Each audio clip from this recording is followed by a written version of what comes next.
అందరికీ నమస్కారం. ఈరోజు మనం తెలుసుకోబోతున్న స్టోరీ పిల్లల జెండా పండుగ రిపబ్లిక్ డే. కొన్ని పండగలన్నా కొన్ని అకేషన్స్ అన్నా పిల్లలకి చాలా సరదాగా ఉంటుంది. అవి ఎప్పుడెప్పుడొస్తాయా అని పిల్లలు చాలా ఆసక్తిగా ఎదురుచూస్తూ ఉంటారు. అలాంటి స్పెషల్ డేస్లో రిపబ్లిక్ డే కూడా ఒకటి. దీన్ని మన దేశ గణతంత్ర దినోత్సవంగా మనం అందరం జరుపుకుంటాం.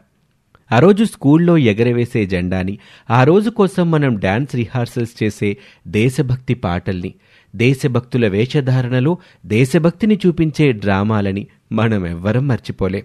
అలాగే ఈ తరం పిల్లలు కూడా అదే రిపబ్లిక్ డేని అంతే ఆనందంగా జరుపుకోవాలని చూస్తూ ఉంటారు. ఇలాగే ఒక గేటెడ్ కమ్యూనిటీ అపార్ట్మెంట్స్లో శివ, కార్తీక్, కవిత, అమ్ము, చోటు, వీరు వీళ్ళందరూ జనవరి 26 ఎప్పుడొస్తుందా, ఆ రోజు తాము ప్రత్యేకంగా ఏం చెయ్యాలా అని ఎదురు చూస్తూ ఒకరోజు తమ ప్లే ఏరియాలో డిస్కషన్ పెట్టుకుంటారు. ఫ్రెండ్స్, ఈ రిపబ్లిక్ డే రోజు మనమందరం ఒక పని చేద్దాం. ఆ రోజు మన అపార్ట్మెంట్స్లో ప్రతి ఒక్కరికి మనమే పాకెట్ ఫ్లాగ్స్ని పించేద్దాం.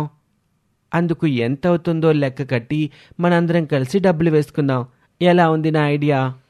ఏంటి, డబ్బులతో అందరికి ఫ్లాగ్స్ కొంటారా? అవును వీరు. శివ, ఈ ఐడియా చాలా బాగుంది కదా. నేను చాలాసార్లు చూశాను. శివ చెప్పినట్టే చాలామంది రిపబ్లిక్ డే ఇంకా ఇండిపెండెన్స్ డే అప్పుడు ఇలా ప్రతి వాళ్ళకి ఫ్లాగ్స్ పించేసి అందరికీ దేశభక్తి అంటే తెలిసేలా